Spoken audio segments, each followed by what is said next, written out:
As we start to have to take a closer look at the ins and outs of Yoel versus Izzy, I mean, there's a lot on this, okay? There's a lot on it to the fact that let's back up. Yoel took on Costa. That was a number one contenders fight. Yoel came in second in a fight of the night in an amazing contest that a lot of people thought Yoel won. A lot of people thought Costa won. Plenty of controversy, good for the sport. Costa ends up hurt. He goes in and has a bicep surgery, like out of nowhere.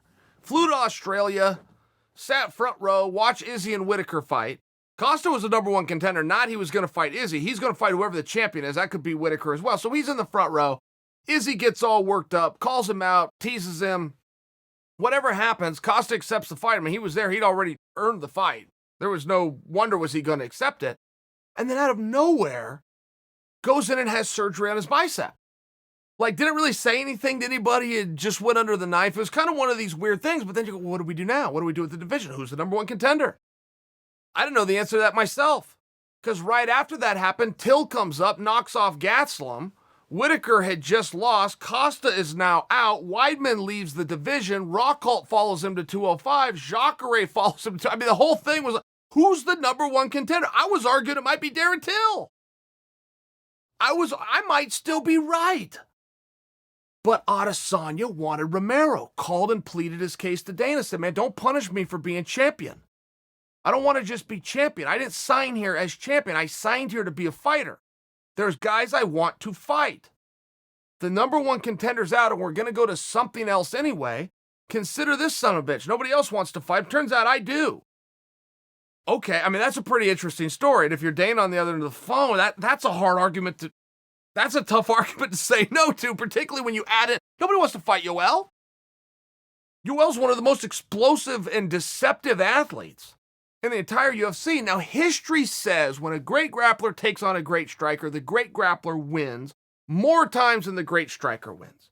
You'll find examples on both sides, but history says generally it goes towards the great grappler.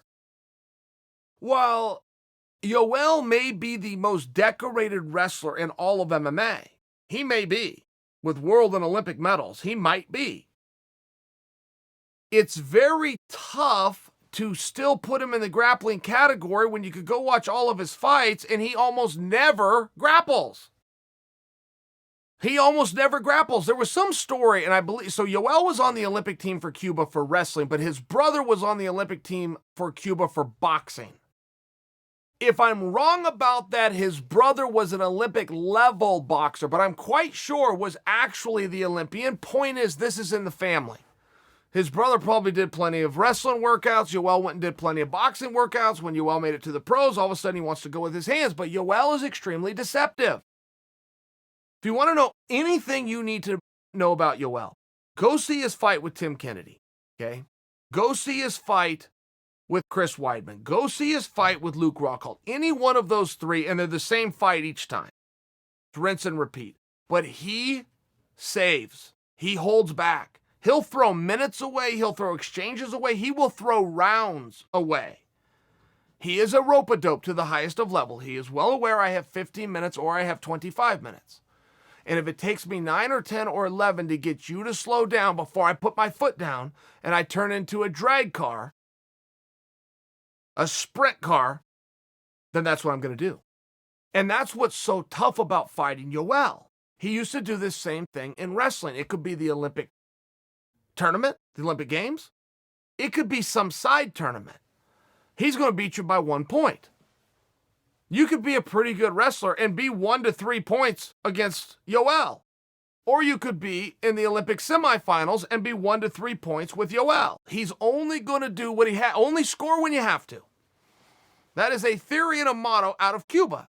They will look tired at all times. They go out of their way. They practice it. They practice looking exhausted.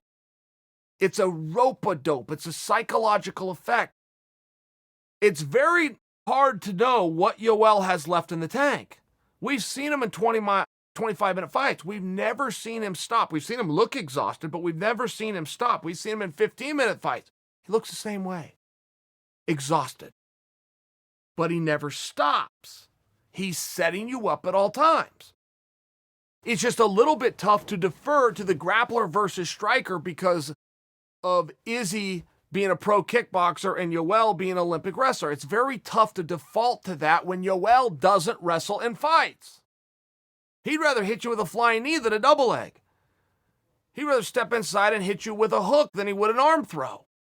Even though he spends most of his time practicing double legs and arm throws. He's just a deceptive guy. I can remember when Yoel Romero was 19 years old, representing Cuba on the world stage, and America was scared.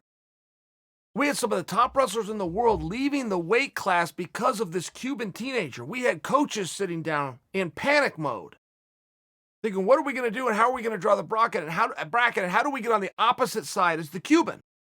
They did not want him. It was just a level of athleticism. When you hear the word athleticism, a lot of you are going to know exactly what I mean, and there's a few of you that go, hey, what does that word mean? What do you mean when you say that? How can you say somebody's just a good athlete? Define that for me. Well, it does come down to strength. It does come down to speed. It does come down to timing. It does come down to explosiveness. And the reason you have to always default out to who's a good athlete is because those things can't be taught. I can teach you the arm spin that Yoel likes to do. I can teach you the double. I can teach you the inside trip that he does. I cannot teach you how powerful and explosive and fast he can turn his hips. That's just something that he has. He's one of those guys that could have gone into any sport. Most great athletes do go into other sports. Very few of the true great athletes go into wrestling. Why? Why would you not go play baseball or football or basketball or anything else than be locked in a dingy basement with no windows and no water fountain, and that's where you're going to spend your life and you're going to perform in front of nobody? I'm a guy who did it, but I'm just saying, why would the great athletes go do that? That's why you don't see a lot of them. If you're a great athlete and you pop into wrestling, you're going to go really far. The same thing can be said for MMA. Now, that has changed greatly since 1993 when this sport started, but I think that I have proven my point to you guys. Most great athletes were not coming into MMA at the time. Now they are. And now you're seeing why things are so incredibly different in the world of MMA. It's not just the techniques and the coaches. That's definitely a piece of it, for sure. It's also the level of athlete, the caliber of athlete, the intangibles, the things that can't be taught. As much as I want to dote on Yoel for his athleticism, you got to say the same compliments but pass them to Izzy. I mean, this guy moves in a way that you can't move. He really does.